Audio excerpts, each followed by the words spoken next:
Thanks, Randy. Good evening, folks, and thank you for joining us for this community public information session. If everybody was kind of watching here in the audience, us getting going, we are live streaming this, and it also will be available after.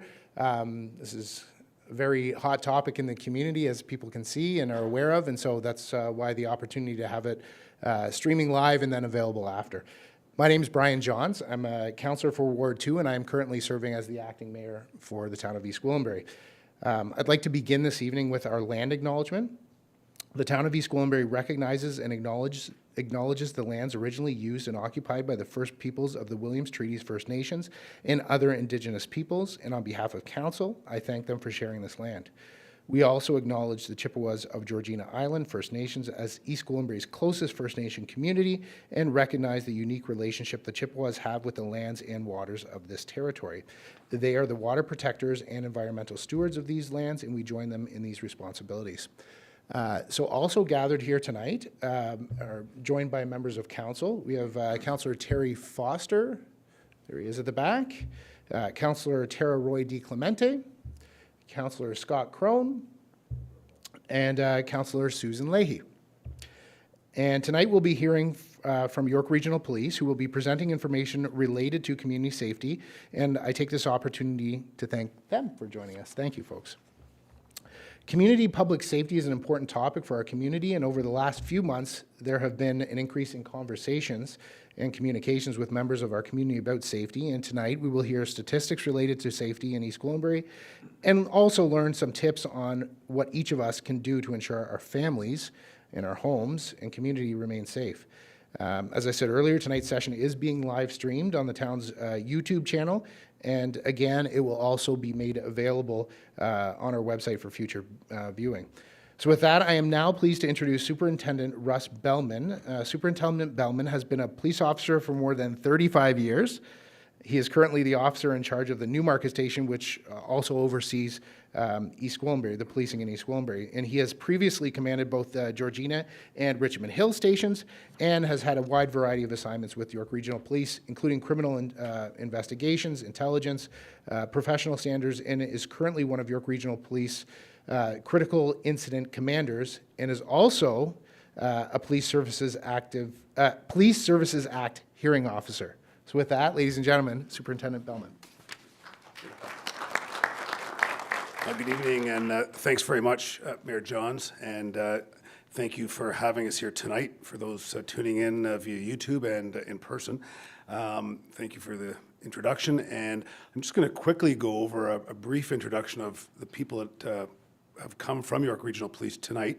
I won't get too far into everybody's bios. I know you're interested in the material that they have to present. So what we'll do is this evening we'll break it into two major presentations. One on data analytics and business intelligence. Sounds complex, but I assure you once they're up here presenting, everything will be cleared up, and then afterwards we'll talk about crime prevention and neighborhood watch and things that we can do to keep the community safe from that perspective. So I just want to briefly introduce the team that's come tonight. My inspector, Stu Garner, who's with me, he and I are the senior officers in charge of the Newmarket Station, which oversees East Gwillimbury. And as well, we have Detective Sergeant Sherwin Beichu over in the corner, and he is the unit commander of the detective office that looks after property crimes, of which break-and-enters and thefts and all of that fall under. So he's here tonight to add his expertise at the end. We also have two people from our Business Intelligence and Data Analytics Unit, Detective Bill Lai and Dominic Durango, and they will be up first to present. And finally, Constable Richard Wojo, he is our crime prevention officer. So he is involved with presenting information on neighborhood watch and different crime prevention techniques. So the idea is tonight we'll present two presentations, following which we'll answer any questions you have. And I'll open up the floor once the presentations are done. They've got a script to go through. Then if you've got some questions, be happy to answer those. So I won't keep you in suspense any longer. I'll turn this over to the Business Intelligence and Data Analytics Unit, and they will present their material. Great. Dominic, thanks. Thank you, Super. Good evening, everyone. Hope everyone's having a good day. Thanks for joining. Just going to do a quick screen share before we begin. So my name is Dominic Durango. I'm an analyst on the BI and data analytics team, and what I'll go over today is what we call our community safety data portal. And this was introduced by our, at the time, executive sponsor, Deputy Chief Paul De Silva, and he wanted something that was a way that members of the public can get involved, a way that members can help. We have a lot of data sets internal, and we thought it'd be great to have these data sets external as well. And the slogan here is community safety is a shared responsibility. So that was a big component when we put this together. And what I'll go through now, I know it's kind of quick, is basically the landing page, and everybody can access this. This is fully transparent. It's fully accessible to everyone. You can literally Google YRP Crime Map. It will be the first result that comes up on your browser. The landing page is pretty straightforward. We go over all our data sets. When I mention data sets, this is looking at occurrence data. I'll show you crime trends. We have a crime map, a road safety map. We have dashboards. I wish there was more time to go through all the details, but I will get to show you the bread and butter of our crime map and our dashboards. You can see here we have our featured maps and dashboards. If you're interested, and some of this may be a little bit too technical, we did try to make it Google and Apple-esque as simple as we possibly could. But if you're not interested in going on this map and zooming into your municipality and figuring out your crime trends, we also have a subscription to a YRP weekly email. You can use this. You can literally just like you would with a Rona, Lowe's, Best Buy, a weekly email. If it doesn't interest you, you can unsubscribe at any time. You can choose your municipality. I live in East Gwillimbury. I currently live in Newmark. You can choose those municipalities. You can see what's up, what's down. Every Monday, you get a very quick little report card that's very straightforward.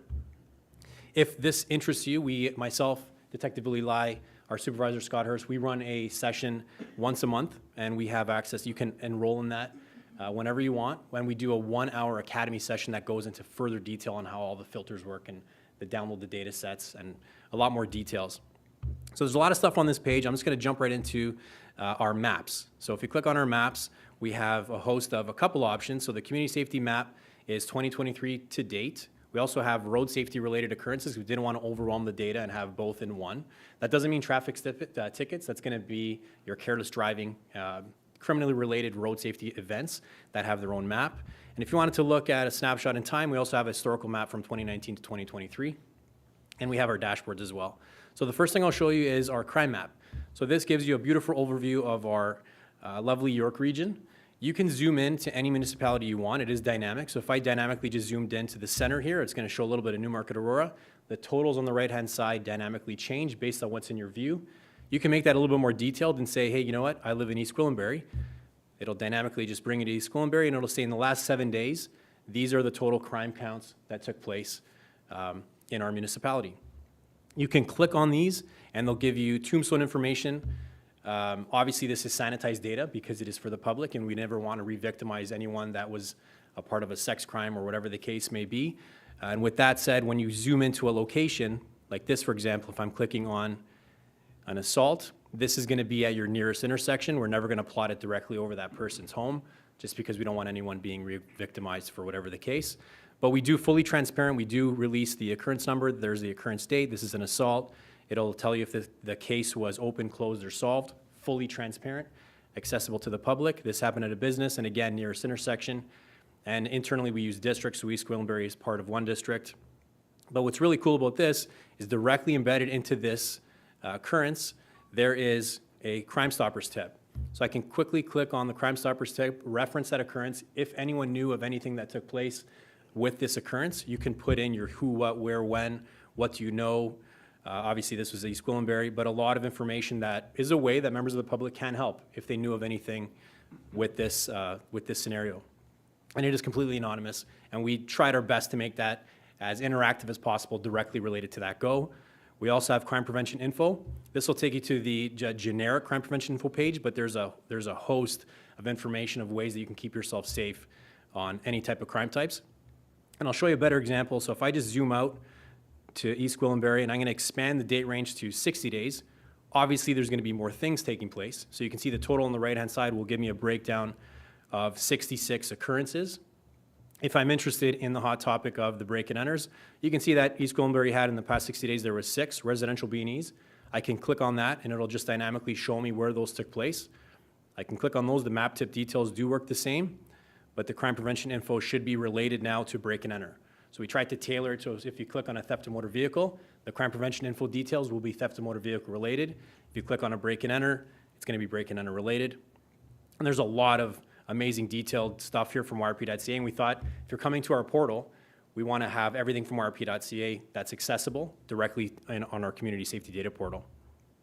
There's also, I won't show it to you, but you can explore it as you wish. We also have break and enter crime prevention videos that are excellent directly from our YouTube video and our YouTube page, and we have the same thing for theft of motor vehicles. If I just switched over to theft of motor vehicles, I clicked on one here. This will give me the details again. This was open, it happened at a residence, theft over 5,000. And this has all these crime prevention videos for tracking devices, tips from auto cargo unit. There's a lot of great information. If you're like me, you're a visual learner, or I'm a visual learner, the videos are great. It shows you good information instead of clicking and finding your way around. So that is a great tool that we did our best to embed directly into the map. You'll notice on the left-hand side, there's a couple other options. So we're looking at East Gwillimbury in the past 60 days. We tried to make it, like I said, as easy as possible. So you can choose a custom date if you just wanted to look at yesterday. And a little insider tip for data, this is going to be everything relevant to yesterday. Because we run a little ETL process, which is electronic transfer load, that will take data, it'll sanitize it, and it's basically going to make it available as of yesterday. So nothing really, obviously, for today. It's going to obviously go back as of yesterday. So for example, we're looking at East Gwillimbury the past 60 days. You can dynamically change that. Obviously, the more you expand, the more results you will get. For example's sake, we'll just keep it at 60 days. You'll notice we also have occurrence groupings. So the occurrence groupings are what is important to the public. Obviously, everything's important to the public, but the primary grouping has a higher concern for the public, like your break and enters, like your theft of motor vehicles. The secondary grouping has other occurrences that they have a lower crime severity index. So the primary grouping has a higher crime severity index. The secondary grouping are theft under, for example, as opposed to the primary grouping that is theft over. So we just kind of split it.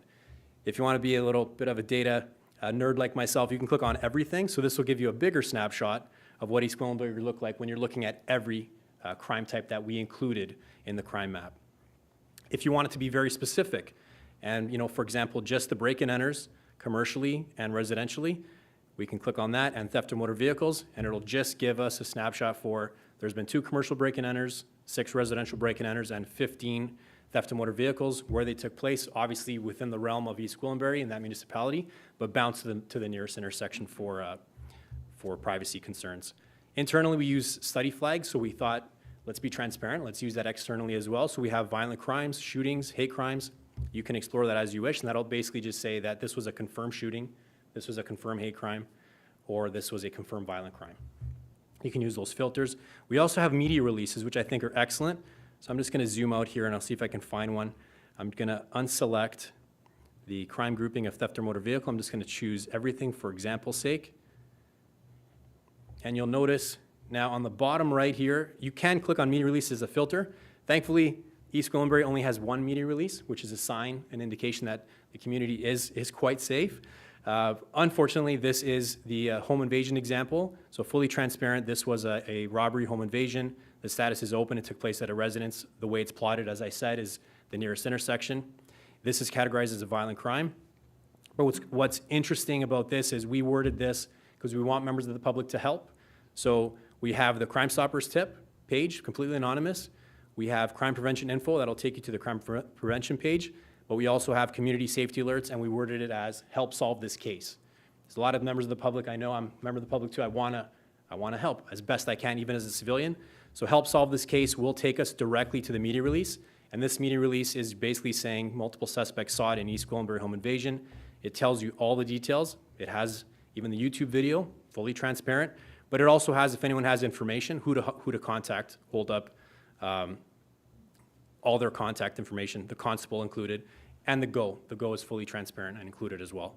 So there's many more media releases. If, for example, if you were to navigate to Vaughan, I'll just show you really quickly, there is many more. I know the municipality is larger, but just for argument's sake, if I were to choose a different municipality, or like All, for example, you can see the south end of the region is much busier than what we do currently have in East Gwillimbury.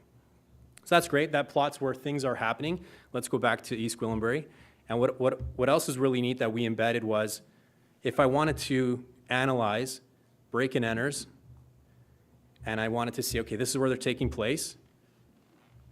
Let's just expand that to 180 days so we get more. We can also click on time period. So now we get a quick trend to say, when is this actually taking place? So based on the filters that it's now respecting for East Gwillimbury, the past 180 days, most of them are taking place on Saturday, Sunday, and they have a peak time at 12 a.m. and 6 p.m. If I change this to 60 days, obviously this changes. So everything with the filters dynamically updates. If I were to do this and look at the theft of motor vehicles, you kind of get a high-level overview that most of them are peaking on Tuesday and Sunday in East Gwillimbury, with the hours of day. So very easy, very simple, high-level stats on your municipality. I'm just going to click on all municipalities to show you the bottom. If I clicked on occurrence by municipality, this now gives us a breakdown of just looking at theft of motor vehicles. So as you can see, Vaughan, unfortunately, has a lot of theft of motor vehicles. East Gwillimbury is one of the lowest in the region. Granted, the population is different, but I'll get to that in just a second. This will change if I also unselect theft of motor vehicle. Now it's looking at every crime type that we have embedded. So clearly you can see Vaughan does have a lot. You can hover over and see what those categories are. If drug violations are not of interest to you, you can unselect it, and it'll unselect whatever you are not interested in. So someone would say, Vaughan has a lot of people, Markham has a lot of people, so does Richmond Hill. So we can also flip this and say, what does this look like if we were to take those crime counts and divide them per 100,000 people and take that into consideration? Then you can see that Georgina, even though it's obviously much smaller, they're a little bit higher on the list. But thankfully, East Gwillimbury is still one of the smaller data sets here, which does paint a good picture because you can't just pick on Vaughan and Richmond Hill based on the population, even though they do get a lot of crime types. So we included occurrence per population based on the size of the municipality. You can also flip this another way, flip the X and Y axis and look at it by occurrence by type. So now this is showing that in the region, assaults take up for the majority of these crime types. Second place is theft of motor vehicle, and hovering over these options will give you what municipality that falls into. Thankfully, East Gwillimbury is quite low in that regard. So we have the map. We have all those great little features. We have other features that we use internally as a district. Instead of municipality, internally we refer to like we are in one district, but that does account for multiple municipalities. So you can filter this by district as well. And every filter feature on the left does update the summary on the right and all the time periods and pieces of information on the bottom.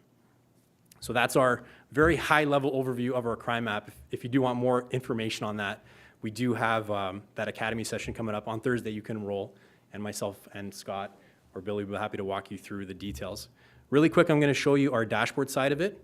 So crime map, where they're taking place, aerial imagery, it's great.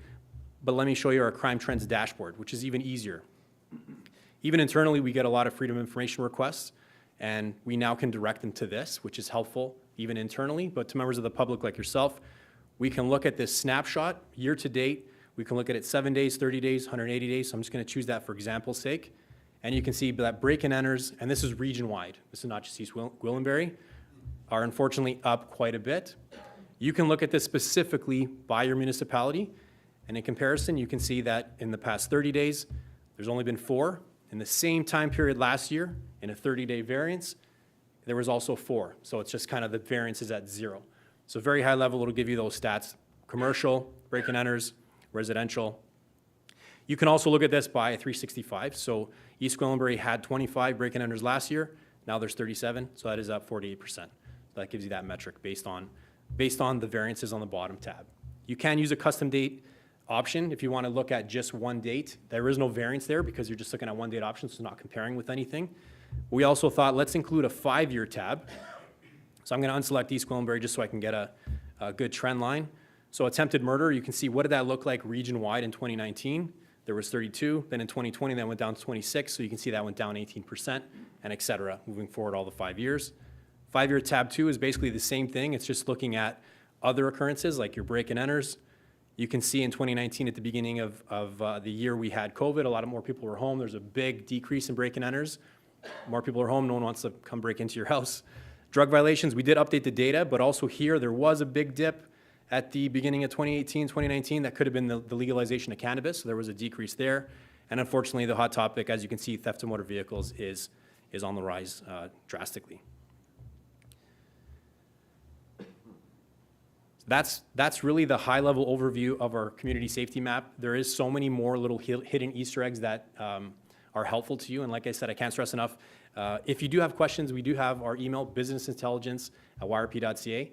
Myself, I am very happy to monitor that and help as best I could. When I was a kid, I always wanted to be frontline officer. Even though I'm a civilian, I still get to help in a small, the spoke on the wheel, like my mom says. So I take pride in being able to help and answer questions however I can. So do not be shy to use that email anytime. And if you're interested, this Thursday, we do have a more detailed session, time restraint today. That was just kind of a high-level overview of your municipality. Thanks. Thank you.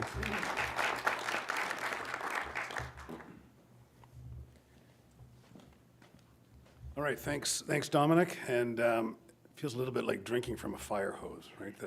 The data and information. But what it shows is, for those of us who aren't clearly as inclined number-wise as Dominic, is that we have the experts behind the scenes, and we track the data and we look at it, and that's how it drives our behavior at the districts and our investigative resources. And it's that data from behind that we've now made public or transparent to the extent that we can, so that you can see what's happening in your neighborhood and the community. And as much as there was a lot of information, clearly the underlying message is East Gwillimbury is a safe community, all things considered. And I know that there's some incidents that have happened for sure we'll talk about, but in the big picture, East Gwillimbury is a very, very safe community. And having lived in East Gwillimbury for a number of years, we have a personal interest in it, and I think it's just important to realize that the information that we collect, we now have the ability, using our business intelligence unit and tools, to capture information from different areas. We have Crime Stoppers, we have the media releases, we have all the crime prevention messaging. That's all contained in one-stop shop. So that's the benefit to both ourselves internally and to the public. We'll move along quickly. We'll move on to Constable Wojo. He's going to get into crime prevention, neighborhood watch, and then we'll open the floor up to any questions you may have. Perfect. Thanks. Good evening, everybody. Thanks very much for coming. Really appreciate it. I'm the crime prevention officer for York Region. I actually focus on one district and 3 districts, which is in Georgina. I go to probably about 20 to 30 break-and-enters a day, and I go and speak to the victims of these crimes, and have a conversation with them with regards to their security and how to upgrade their security and make them feel safe in their own home. A lot of people are very violated by the fact that they've had a break-and-enter or they had their car stolen and things like that. So I go there and we have the conversation. Let's see if I can use it. Hopefully it works. So tonight we're going to be speaking about Neighborhood Watch. What's that? Oh. Where's that? Oh, there you go. Up here?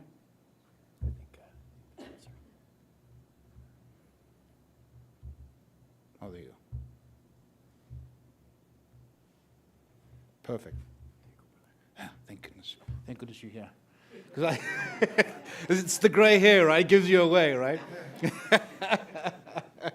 So tonight we're going to be speaking about about Neighborhood Watch. This is working. There you go. I've never seen it before.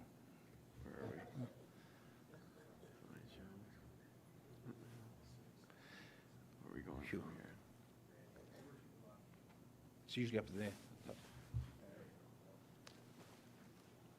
Okay, perfect. Sorry about that.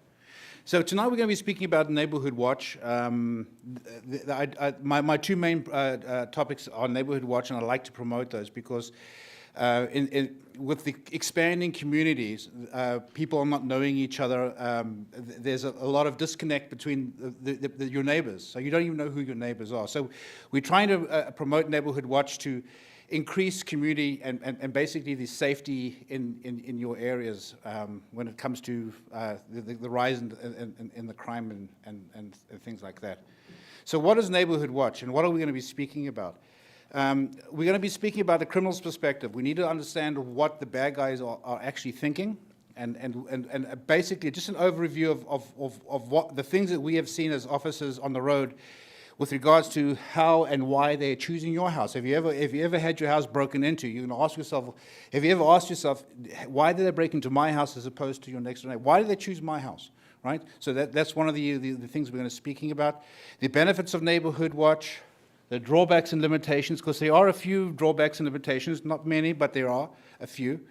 SEPTED principles, that's crime prevention through environmental design. It's a philosophy that we use to incorporate into the crime prevention strategies that we promote throughout the region. Other crime prevention topics and programs that we also run as well at the same time. Structures of the Neighborhood Watch, again, these structures can get really, really big, especially if you started a Neighborhood Watch and it grows organically, they actually get really, really big.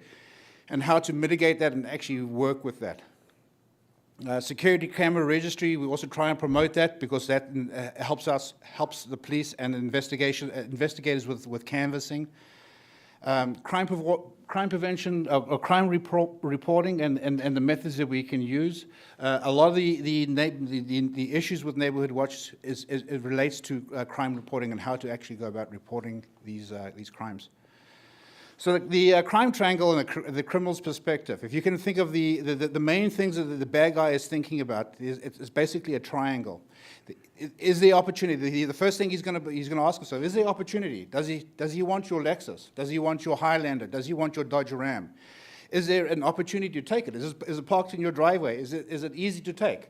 Do I know how to take it? Is there a profit when I steal that car, and will I get away with it? Right? The criminal desire, again, when it comes to vehicles especially, they have a list, right? They want their Dodge Rams that are looking nice. They want those Dodge Rams to go overseas where they can actually get top dollar for those vehicles. Those vehicles are expensive, and that's the reason why, one of the reasons why they're getting stolen is because it's easy to steal, and there's a profitability margin that they're going to have when they actually ship them overseas. And will they have this expectation of success? Is it easy? Will they get away with it, right? So the criminal desire is very, very important. And then the ability. Have you seen all these videos now with these relay thefts and how they're doing it? And it makes it easy for them to steal these vehicles, right? Same thing for break-and-enters. How easy is it to defeat your front door? How easy? Have you ever watched a video of someone booting in the front door and just walking into a house with absolutely no regard and make it very, very easy, right? Any crime prevention strategy inserted into those three things on the left-hand side there will decrease and reduce crime in some way or another. So some of the benefits of a Neighborhood Watch: promotes a sense of community. I think this is the biggest one, right? Getting to know your neighbors, their comings and goings, the vehicles that they drive, the friends that they keep. Those things that are important because you're getting to know if someone's walking at 3 o'clock in the morning and they don't live in your area, it should be suspicious to you, right? Provide a sense of security. Again, having your neighbors look after each other it'll always increase your sense of security in your neighborhood. It's citizen run, right? So we don't have anything to do with the actual Neighborhood Watch. You can run it any way you like. We're not going to tell you how to run it. You can use WhatsApp, you can use Facebook, you can use email. There's different ways of actually running your Neighborhood Watch and how you actually set it up. So it's up to you how you do that. It ensures a coordinated effort between the police and the community. We are not going to be arresting our way out of this increase in crime that the break-and-enters and the theft of vehicles. We're not going to be arresting our way out of that. It's going to be a combined effort between the public and the police and the public, and we have to be here to help each other out. It's impossible for the police to be on every single street corner, on every single street. We just don't have the resources for that. We need the community's help. Some of the drawbacks and limitations. Users, again, these are when I speak to neighborhood watch leaders, are there any neighborhood watch leaders in this group? There's nobody, no. A lot of the leaders will come to me and will have their issues with regards to why their neighborhood watch is falling apart and that no one wants to do anything in the neighborhood watch. It's become a toxic environment. There's gossip and things like that, and people just don't want any part of that. Vigilante groups. Yes, this is on the increase because there's a sense of helplessness, right? They want to do more to help their neighborhoods and their family. Do not confront suspicious people. Do not. If you're walking the dog, walk your dog. If you're going for a jog, go for your jog. If you're just out and about, there's no need for you to be approaching anybody and having a conversation. A friendly hello is fine, right? I mean, you've been friendly and say hi, but you don't need to go up to them and start questioning as to why they're there at that time of the day, right? So vigilantism is not a good idea. It's dangerous. Pry into your neighbor's personal business. Again, it's common sense. This is a neighborhood watch group. Keep it to neighborhood watch. It should be completely free. There was a neighborhood watch in King, I think. The leader was very gung-ho, and he bought himself his own signs. They were $2,000 each for one sign, right? And again, you're not allowed to put them up. Actually, there's regulations with regards to where you put them up. It should be completely free. There's a lot of the neighborhood watches are considering security. Again, neighborhood watch should be free. The people paying for security, it's up to you if you want to pay for security, you can go ahead, but usually those neighborhood watches will fall apart. It should not be too time-consuming. Usually I will have a presentation for a new neighborhood watch that's been formed. I will get all the people on that neighborhood watch up to speed with regards to what to report and how to report and what the neighborhood watch should actually be about, and it shouldn't be that time-consuming. And it's not a panacea, right? The neighborhood watch is not a panacea to crime. It can reduce crime. Again, a home invasion will be a perfect example of that. If the bad guy knows you have a bar of gold in your basement or under your bed, there's a likelihood that there might be a home invasion, right? Or if you have drugs or guns or whatever you have in your house. Again, the neighborhood watch reduces crime. It helps you and gives you a sense of security and community. So the SEPTED principles, crime prevention through environmental design. It's a philosophy that we use that encourages the design of a building to eliminate and reduce criminal behavior. Basically, that's exactly what it is. So the four main philosophies are natural surveillance, territorial reinforcement, access control, and maintenance. Literally, this is like a whole month course that you can actually do on this. There are philosophies that we insert into when I go and speak to people about break-in and enters, that we use this philosophy as a way of actually explaining why you should be strengthening your door, your front door and your back door. The main reasons why you want to try and park your vehicle in the driveway. There are different things that we use to explain these very principles. So it's a very involved program. Reoccurring issues that I've found when I go to B&Es, again, it's your front and rear doors. They're literally there for 2 minutes, less sometimes. They're kicking in your front door, breaking your rear door. The points of entry are the most. If you're going to be doing anything, the points of entry and your lighting are one of the most important things that you can do. If you can just do those two things, you're probably reducing the likelihood of you becoming involved in a break and enter or some kind of crime by a lot, by at least 80%, because you've strengthened those areas. Insufficient surveillance cameras, again, surveillance cameras are nice and we should all have them. I have them, we all have them. But it's not going to be the only thing. You want cameras with lighting suggestions, right? The camera placement, Wi-Fi versus hardwired cameras. So there's a whole bunch of things you need to think about when it comes to video surveillance and how to install it, right? And there's a lack of neighborhood watch. I was at a break and enter today where actually neighborhood watch was directly involved in solving and stopping a crime from happening. So neighborhood watch works, folks. It really, really does. And the more neighborhood watch we get, and the more people we can start making them think about crime and helping each other as a different philosophy, the better it'll be for all of us.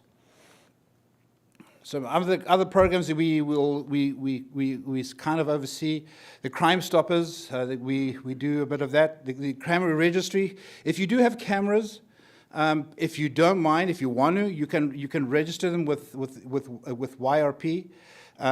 We don't have access to those cameras. We ask your permission for use of those cameras.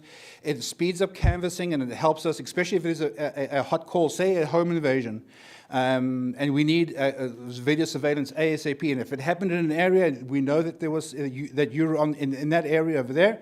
We will be contacting you, and you can provide us that video footage if you wish to do so. The crime data portal, fantastic job.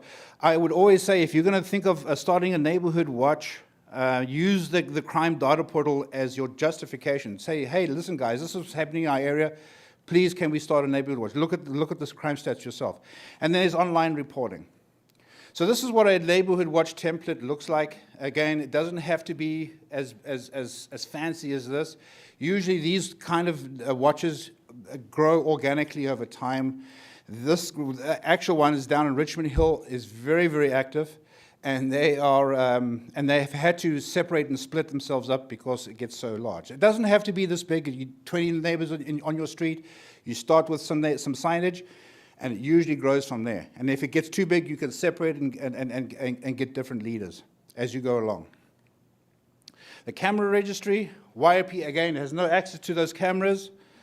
Your permission is required to access the cameras for investigative purposes. We'll always explain to you and ask you very, very nicely if we can use that footage for our investigations. It speeds up canvassing. So the other thing that we have an issue, especially as a leader of a neighborhood watch, when not to report online. Right?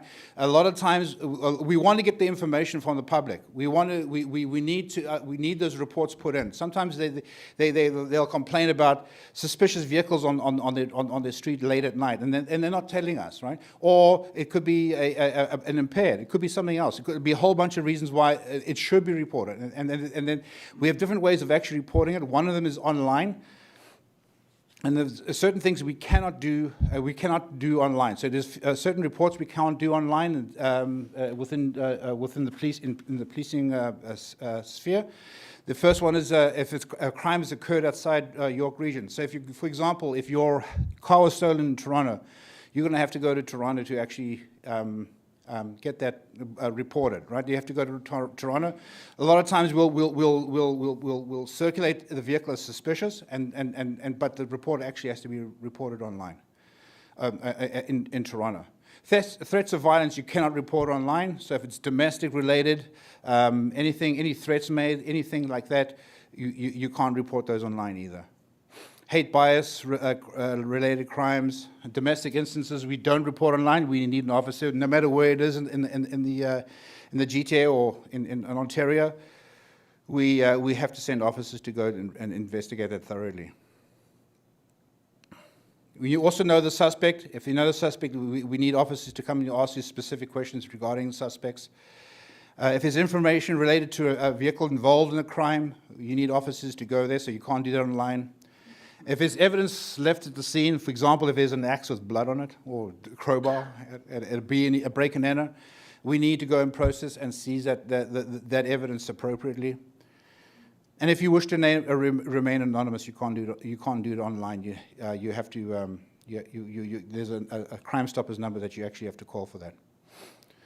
To report crimes online, you can do.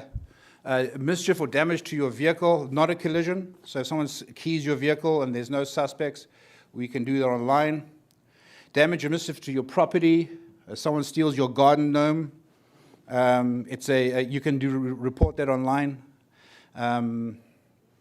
the theft of gas.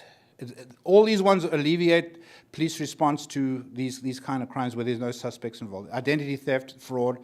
Again, there's no suspects there. You can usually report them online. If you go onto the actual onto our yip.ca, it'll explain to you exactly what you can actually report online and what you cannot. So another version of online reporting was basically by the phone. You can do theft from motor vehicles. So if someone's car, you've left your vehicle unlocked in your driveway, and I hope you don't lock. You are all now locking your cars at night. It's a good idea. It's a simple technique. You'll be surprised and shocked at how many vehicles are left unlocked on their driveways. Please just lock them. Please. Lost property, excluding your documents. You can use the phone, excluding the documents. If you lose your passport, you can't do it. You need some specific documents for that. This is a good number to keep. If you're going away to Mexico or Dominican or going somewhere nice and warm, that's a toll-free number. They'll get you involved in contact with our dispatch. That extension number gets you straight through to our non-emergency dispatch. So if you're anywhere in the world, that's the number that you can use. It's a good one. Yeah. You can also call your local police station if you're away. It might cost you a little bit more money. You can do it online, as I already said. And then the call diversion unit, which is through the telephone. So I'm not going to go through these stats over here. We've already gone through that. And in the interest of time, I'm going to say we can leave these for later. It is actually, when I do these neighborhood watch presentations, I'll print this off using the very tools that these wonderful people over here have made. And it goes to show you what's going on in your area. So the main hot topics are your break and enter, your residential break and enter, your theft of motor vehicles. And I've done it over a year. So that's for a whole year that's what's occurred in East Gwillimbury. So we won't go too much into this right now. You can actually do it on your own time. It's a great idea to go and use that tool. It's very interesting. And again, you can go in there, and it's a rabbit hole you can jump down.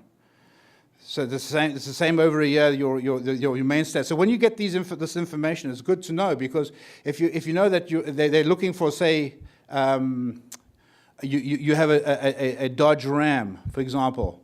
Know that your Dodge Ram is going to be targeted. It's good to have that information, because you know that how many vehicles have been stolen in the last year. It's been quite a few. And then, again, park them in your garage. There's different ways of actually protecting your vehicle. We can discuss those when there's questions and when you have questions. And that's all I have for you on Neighborhood Watch. Was that 20 minutes? Whew. All right. All right, thanks, Wojo. It was a whirlwind. There's a lot of information. There is. Perfect. See me fine? Yes. So a lot of information from both Wojo and our business intelligence people. And the summary from my perspective is that from the Crime Prevention and Neighborhood Watch, it's important to collaborate on information collecting. We have the data experts that can collect the information and organize it, but also the community has to be involved in reporting incidents, being aware of stuff, and understanding the context and the accuracy of the information. I know that when an incident happens and we talk about it amongst the community, we get panicky, but maybe we don't know all the details, or we take it out of context. So that's why it's important to refer to our data portal and interact with the police, because we can give you an accurate information on that. So what we'll do is, there was a couple of questions that were submitted ahead of time, probably from the online viewers, and I just want to quickly go over those, and then we'll just open it up to the floor for any other questions. But a couple of questions, one was more of a comment than a question, but it talked about wanting more police presence in East Gwillimbury. So I'm not sure how many here or online.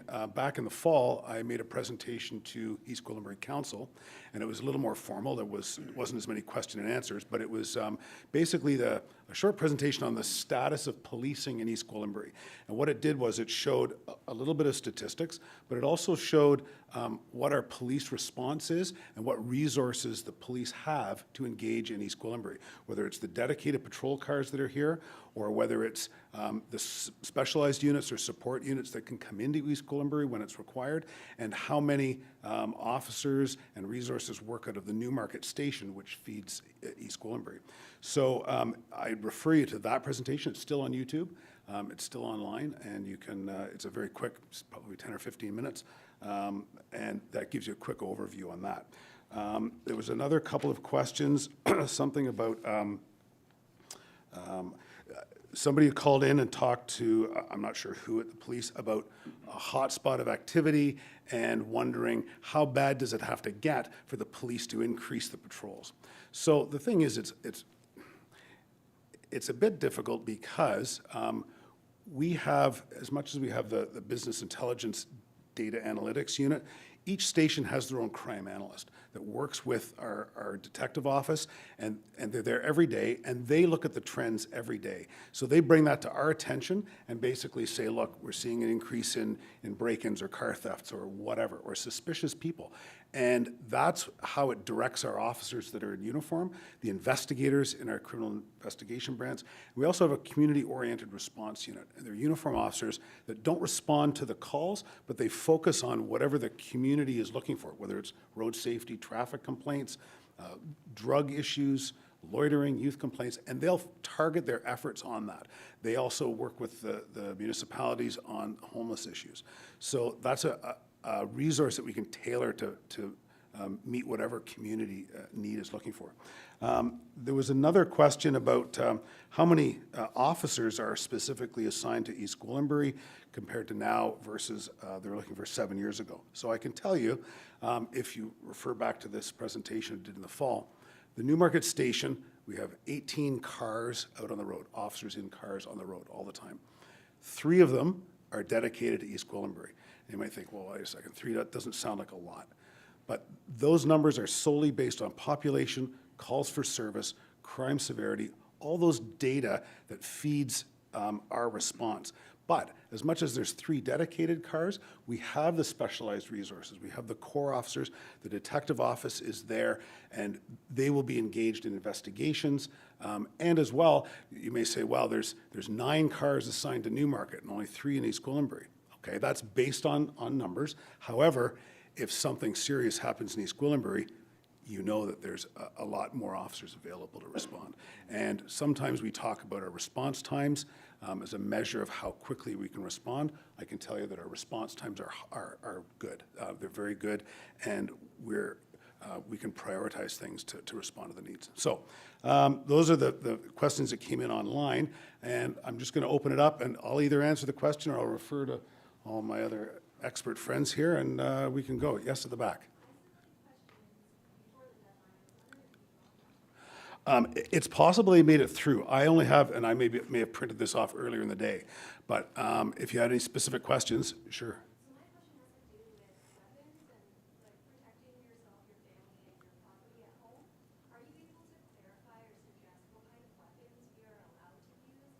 Oh boy.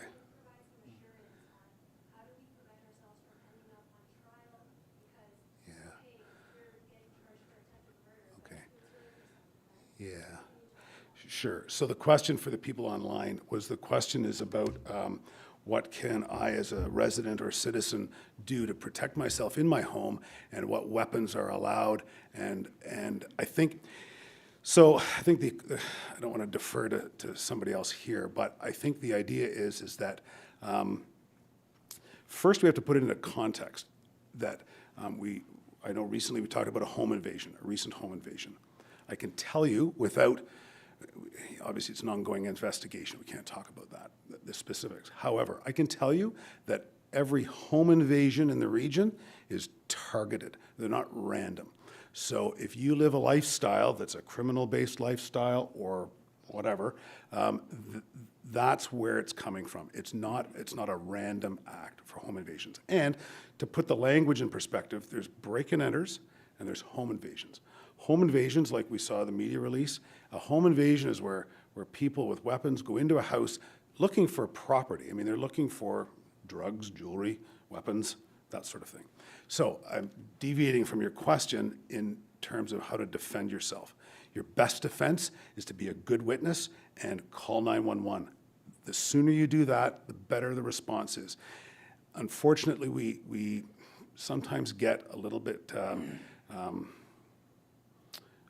embedded with what we see in the media and movies and TV shows. I can guarantee you that things don't always turn out the way they do in TV. So we feel like we need to protect ourselves, but where that comes from is the crime prevention, good locks in your doors, surveillance cameras, your environment around your house, the ability to call 911, that's the best protection. You start going down a path of arming yourself in weapons, and as you suggested, you may end up on the receiving end of a criminal charge because it's beyond what's reasonable in our society. So, absolutely. You have to be careful. The courts, you need to understand what the courts are, how they're interpreting your self-defense, right? The court case law with regards to self-defense is very important, and how much use of force you are allowed to use, right? So you have to, there's a lot of different factors that go into whether the charges are laid and whether you are actually going to be found guilty of a crime. So make sure that you know what the law says, speak to a lawyer about that, and you know what, understand how the law works in this country, right? So there's another question here. I don't want to. This might be one for Dominic. It's the crime data thing. If something is put down as a shooting, it happens today, goes on tomorrow as a shooting. If later on it's determined it was a domestic violence or a hate crime, would that be updated? Yes, that's correct. So in our ETL process, we do have No. Sorry about that. I get it. Yeah, just for the online viewers, we do have an ETL process, as I mentioned, and we do QA all the data. So if there was an update on that occurrence, like you just mentioned, from a shooting to something else, that would get updated on the portal as well. Thank you. You're welcome. All right. Yes, another question. In your experience, is there any correlation between short-term rentals and an increase in crime or targeting of the areas? Good question, because that's a current topic, right? There's Airbnbs. There's always a concern that Airbnbs will rent out. People will come for a short period of time, a weekend, and incidents will happen, and then they'll disappear after the weekend, and it's a little more difficult to follow up, and it's hard to follow up with the owner. So it's not something that's a problem. Certainly we've read about it, and certainly it exists, but it's not something here that's a huge problem. I think we see it outside of York Region, where in more, I don't want to say vacation areas, but areas that are close to the water and entertainment areas, that's where you run into some concerns. But in this area, it hasn't been something that comes up all the time. We're aware of it, but it's not something that comes up very often. So, any other questions? Yes, sir. Well, you did this presentation here in East Gilmbury. Yes. You belong to the York Region Police. How Yes. many other like little towns or cities did you visit in York Region to do the same presentation? So one of the goals for 2024, the York Regional Police Business Plan, is for each of the, there's 5 districts, there's 5 stations in the region, and it's for the command staff of each district to visit and present to various town halls. So we've done King Township, Aurora, Newmarket. So and sometimes it's tailored for what people are looking for. Sometimes they're more formal presentations to town council they're looking for information, or it could be small groups of people that just want crime prevention information, or as Dominic had mentioned earlier, online subscribe to a monthly thing, or even engaging one-on-one with us for information. But absolutely, it's a business plan goal for 2024 for York Regional Police. 100%, yeah, that's the goal, is to, yes. You think that's going to be repeated once every 2 years, once every 3 years? Yeah, that's, I think as needed, because I think what happens is that like I could say, okay, well, I made a presentation to town council here in October, and I could say, show of hands in the room or online, who's watched it? Maybe a few, and the community safety portal, That has been presented many, many times over the last couple of years. So gradually, everybody becomes familiar with it. So you're right, it's a repetitive thing that works. Eventually, people become familiar with it. And it's something we have to keep up. It's something that's where our goal for 2024 is. Yeah. I do try and get the neighborhood watch leaders to contact me and set up meetings. And sometimes it's not just a presentation, it's just me answering questions in open forums like this. I do lots of those. I did 2 last week, so I do quite a few of those. Informal ones. Any other questions? Yes. So if people want to get involved and organize a neighborhood watch, how do they do that? And how do they check if there's one already in existence in their neighborhood that they might not be aware of? So the question was asked, how do you set up a neighborhood watch if you don't have one? It's pretty simple. Go knock on your neighbor's doors. If you live on a street of, say, 60 people and you go and knock on 20, and 20 come and say, yes, I want to start a neighborhood watch, you get their names and their numbers, preferably an email address. I like WhatsApp. You don't have to use WhatsApp. WhatsApp is easy, it's instantaneous. You can use email. You can use there's different ways of actually setting up your watch. You contact me, all right? My badge is 1400 at yrp.ca. We will arrange a place and time. Actually, we have a community now, a community room that I can use in the police station if we don't have a venue, or we can do them via Zoom. I prefer the in-person ones, but we will set up a meeting space and time, and then we'll discuss exactly what we discussed in this presentation with regards to getting everybody on board and thinking the same way when it comes to reporting the reporting issues, because I find that is the hardest thing for neighborhood watch leaders, is the actual reporting, because they're reporting everything, just people walking their dogs, right, and things like that. So we need to find out, there's a happy medium about what you need to report to police and what is not necessary, right? So keep everybody on the same page. And then we'll do the neighborhood watch. Once you got the neighborhood watch presentation done, I will speak to the good mayor, and we get the neighborhood watch signs put up, and away you go. And that's how you do it. And usually then, once you got those signs up, you get a lot more people coming in, because they all want to be a part of the solution. Right? So. All right, any other questions about this or anything else relating to policing? Great. What are your main? I'm just curious. What are the main concerns as people who live in East Grimbury? Is there, by a show of hands, has been break-and-enters, car thefts? What is it? I'm just curious. Mainly break-and-enters. Like, I'm a soon-to-be mom, so to hear that, it's kind of concerning, because you want to start your family in what is a safe community, and then when you hear that a break-in was literally a 2-minute walk from my house, I'm like, oh, okay, it's concerning. So you think, okay, how can I protect myself? What measures can I put in place? And to hear that the only thing you can do is really just call the police, it's kind of, it's frustrating.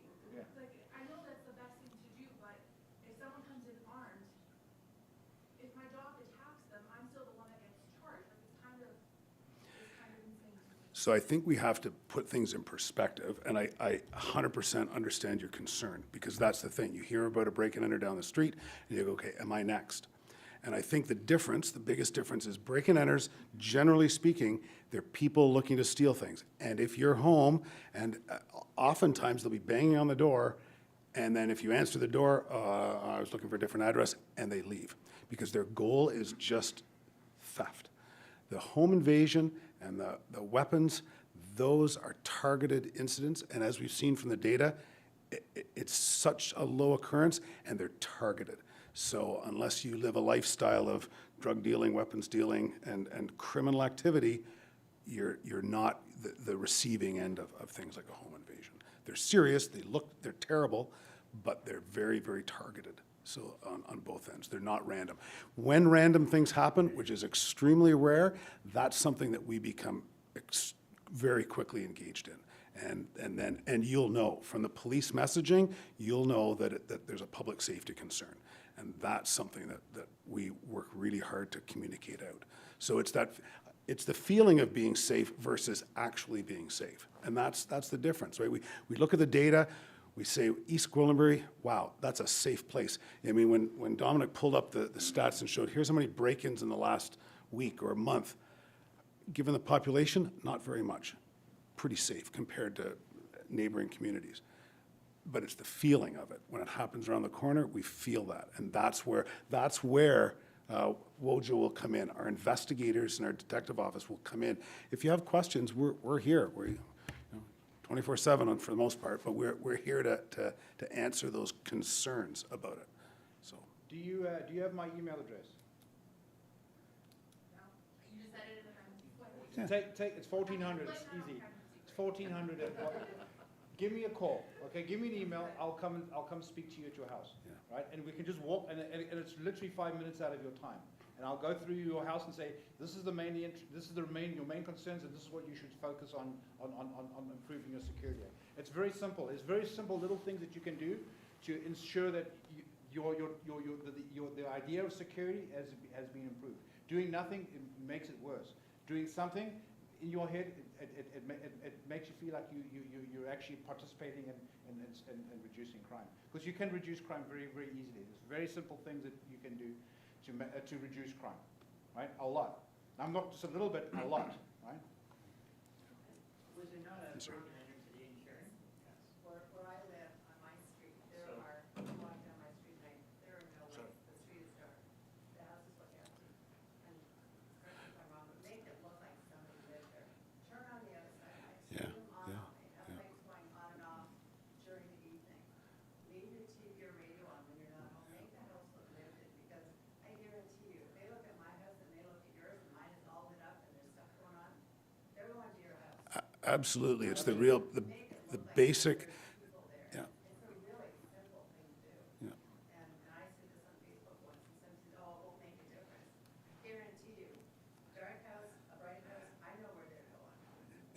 It absolutely does. I mean, you shovel your neighbor's driveway, or they shovel your driveway while you're awake, because you look at 10 houses and there's a house with a foot of snow in the driveway, they haven't been home for a few days. Our neighbors, if it's snowing and one of us is snow, we go in and Of course. Absolutely. Yeah, absolutely. because if they're a target, I could be a target, and I want to protect them and myself. Yeah. Part of being. Newspapers and garbage cans. If I was a bad guy, if there was newspapers and garbage cans on your driveway, that is a place I'd want to go to. We put garbage in front of each other's houses. Yeah.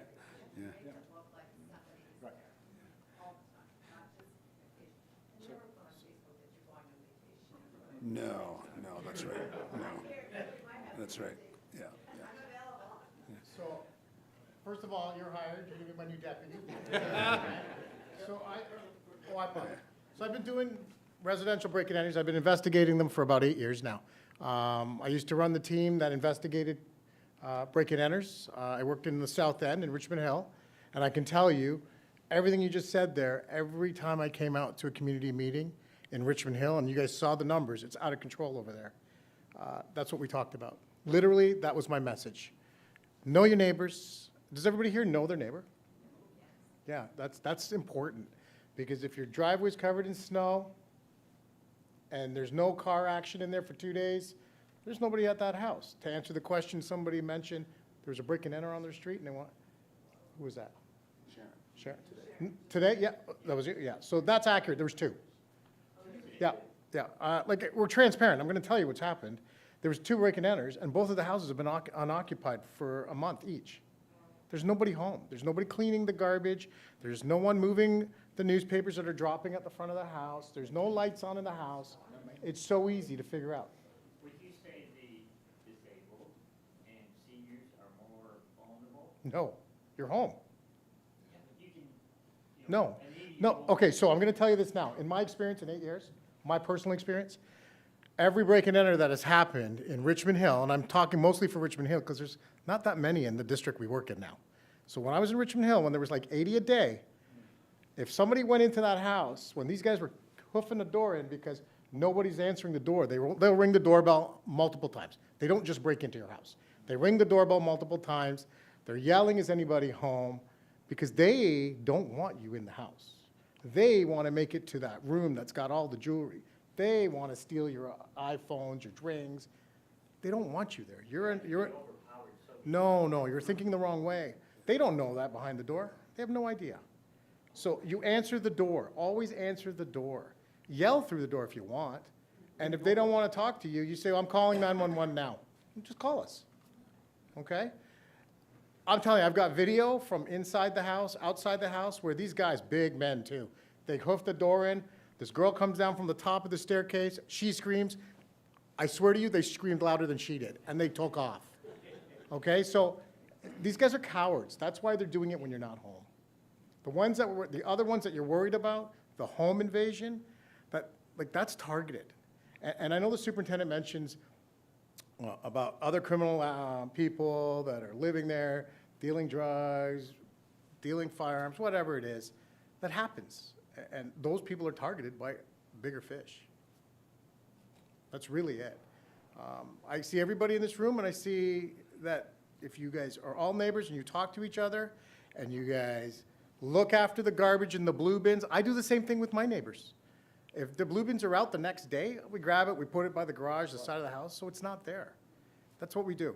And I chose to live in one district, this district, because it's safe. So please, don't fall trap to what you see on TV and the rumors and the gossip. It's safe here. I wouldn't be living here if that was the case. You're a single person, or you're home alone a lot, go find somebody that works in construction, and tell them I want your old work boots, put them on your porch. Even better. Like I said, you're hired. See you tomorrow?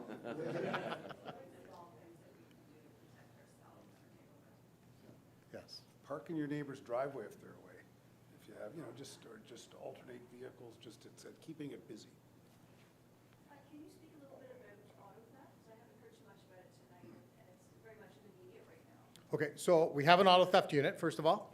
They primarily investigate all the organized crime theft rings for the vehicles.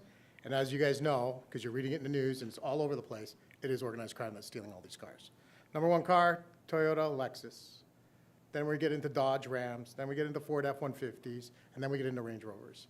It's because they're simple to steal. They're computer stuff, like these guys can explain better than me. But we had two last night in Newmarket. And the first pickup truck was stolen. And it was an F-150, and they stole it in under 7 seconds. I was watching it on video. I couldn't believe it. And then they drove down the street and took another one, and then they left. So to answer the question, if you have one of those vehicles, buy the club. Make it difficult for them. Fuel shutoff as well. Yes, oh yes. That was my question. What other steps beyond the club or? Fuel shut-off. Sorry? Those kill switches for the cars, those separate ones. Make it hard for them, right? We don't want to make it easy. Park in your garage. That's a big one. If you can, so that, again, I know some people No, I can't. use their garage. Me for other neither. things, But again, if you're gonna be buying an $80,000 vehicle, parking in your in your driveway, there's a possibility that it's gonna get stolen, just saying. I'm South African, so I know that. I always park, I've got a Malibu and I park it in my garage. Steve, do you know what the average response time is in Howling? Not specifically. Well, it would depend on the call type, but certainly for high priority calls, our response time, I don't have it off the top of my head, it's quick. It is. I think that we have to factor in what the superintendent was saying, the time of day, as well as the officers, where they're coming from. If we have our 3 officers in East Gwillimbury that are tied up with something, they normally tend to pull from the south, which increases response time. It really does depend on the time of day and what resources are available. But to echo the superintendent's sentiment, it is a quick response time with our 3 cars in East Gwil to a call. Is there any truth to it that there's only one car at nighttime, like 3 in the morning? No. No. No. Officers All say- of them, 24/7. And then as well, one of the things I mentioned on the presentation is, I'm sure everybody's aware that York Regional Police has a helicopter. And sometimes we hear the helicopter up at night, we think, oh, something serious has gone on. To be quite honest, they're a patrol vehicle. And as I said in the presentation, they can get from one corner of East Gwillimbury to the other in 5 or 6 minutes. So they're a patrol vehicle, they're up all the time. So if you see the helicopter orbiting around, it could be as simple as an officer pulled somebody over for speeding. Yeah, I've got a car stopped for speeding, Air 2, I'm right there. he watches as a secondary. So a call could come in for a domestic violence incident. The helicopter can get there much faster. Obviously, they can't bang on the door, but they're present, and that response time really helps because they can get there even within a minute or two. The other officers are arriving, so that's just a resource that it's not dedicated, obviously, to East Gwillimbury, but the helicopter can get from one end of the region to the other in minutes. So that's just an added resource for sure. If I can expand Yeah. on that. Just to ease a little bit of the concern for the people in this room as well as online, is York Regional Police has something called the Real-Time Operations Center, which I just came from, which oversees logistics and resource deployment for the entire region. Chief McSween is a big proponent of this, and he has said outwardly that just because something is happening in East Gwillimbury, it doesn't mean that we cannot pull resources from different areas within the region. If it's that serious, and if it's one of those call types or crime types that necessitate a multi-unit response, then the Real-Time Operations Center is there 24 hours a day, 7 days a week to reallocate those resources, maybe from the south end and conversely from the north end to the south end. That is something that we have to understand here, that it says York Regional Police on the side of our shirts, and we mean that it means resource deployment from the region if necessary. So hopefully that gives a little bit of context as well as quells a little bit of the nerves of because there's 3 cars, yes there is, but there's also many, many other resources that are working 24 hours a day, 7 days a week that can assist. I live in Queensville, I just go to the cemetery, it's probably speed trap. Yeah. So I worked in East Gwillimbury for many, many years as a patrol officer, and I've worked with 3 officers all the time. I've had absolutely no problem with this response time. If there's a priority 1 call, we're there very, very quickly, right? So there's always backup, officer safety issues as well. So we always have you covered, and the officers attending covered as well. All right, yes, question there first. Yes. All this data you have on automobile theft and whatnot, do you use any of that to try to influence the manufacturers to do some of these things? Because you hear about all this third party. Yeah. To get a Faraday bag. So, Now, fuel cutoff switch, you're starting to really mess around with the car. right. That sort of thing. You say they're all third party applications that, why don't we ask the manufacturers to do something about it? So I can tell you that I know the Insurance Bureau there's a lot of pressure that's been put on them. And one of the reasons that we learned, that I learned, is we're hearing that a lot of the stolen vehicles end up in Montreal. Like they come from here, the people we arrest, and we do arrest people in these stolen vehicles. We arrested somebody in East Gwillimbury just in November, December, 16-year-old male from Montreal in a stolen vehicle. They just happened to steal it. We just happened to be in the right place at the right time. So what's happening is that in Quebec, the insurance industry has stepped up the ability to add things to people's vehicles.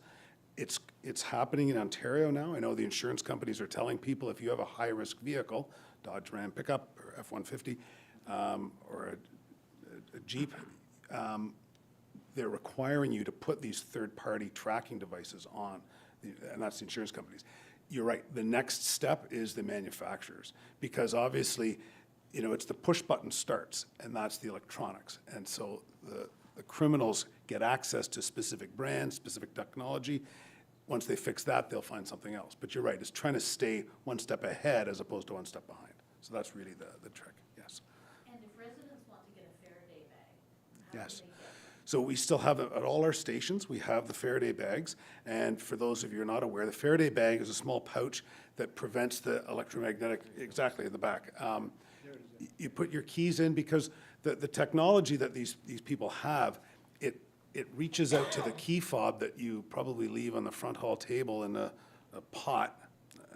Talking from personal experience here, and then they can detect that. The same way your car detects it when you lock it at night, the technology they have can detect that fob, and then they can bypass and start the car and off they go. So if you put it inside that Faraday bag, it keeps the signal from being detected. So that's the purpose of it. So we have a supply of those at all of our stations. Just come in and get that. So there's a lot of, you're trying to keep 1 step ahead, right? That's right. So there's a cat and mouse. Okay, the manufacturers is a good idea, But again, once you've changed the technology, they're going to change and adapt. Now that we have all got Faraday bags, we've all heard about them. Now they're booting in your front door to get your keys, right? So so what would you do now? You'd probably want to protect your front door, get that sorted out, get it strengthened, because the standard building code now is not enough to stop a person from booting in your door and going and getting a key. So that's the next thing that you need to start thinking about, because that's what they're going to be doing down the road. I foresee. Right? Yes, question back.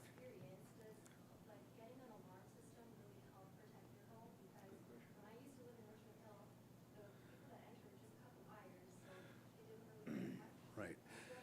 So a couple things. The alarm system, so from your perspective, all the alarm is going to do is tell the investigators when the break-in happened. If you're away for a week and your alarm goes off when a break-in happens, then at least you can narrow the time down. However, the alarm systems have cameras, so it collects information. And if people know that there's systems there that capture the information before they can cut it off, then they're less likely to get in. So it's just, as Wojo said, it's a cat and mouse game. It's presenting your house to show people that are interested in entering it that it's a less vulnerable target. So is an alarm system good? Of course it is. Is a dog good? Sure it is. Is keeping your bushes trimmed and lights on and timers? Also good. So it's a combination of things, yeah. Again, you can please give me a call. Any one of you, give me a call. We'll set an appointment. We'll come and talk about things the other options that you have as well. There's not just one thing. There's not just surveillance cameras or lighting. It's a whole bunch of things that you need to do at once, right? Again, the alarm systems, I get that question a lot. And I'm going to say that when it comes to alarm systems and the monitored alarm, those take time to get to the police. Right? If you want to actually catch them, the notification on your cell phone directly from your Wi-Fi is a much quicker response, especially if you're in Mexico, right? And you've got the number I gave you, right? So, give me a call, please. I'll come and have a chat. All right. I think that's wrap it up. That's all the questions. Certainly, police are 24/7, so you can send us messages, and if there's any further follow-ups, we're happy to engage and answer. Please start your neighborhood watches. That's the way to go. Your first line of defense is your neighborhood watch. It really is. It really does work. Great. Perfect. Wonderful. So we'll wrap it up. I just want to say thank you again. It was something that struck me. I don't know how EG focused that was, but like to be able to have Wojo at 1400 at yrp.ca, did I get that right? That's personal service. Like blown away. I am really impressed at the hands-on service. The fact that everybody is here tonight, that was extremely informative, and I think that it just speaks to how committed you are to keep our town safe, and just thank you. It was really great. And so for the folks at home, you've got the information. It'll be online as well, like in the future, and there's the beep for me to stop talking. Just like that. Well timed. All right. Wonderful. Thanks, folks, and we'll be in touch. Take care.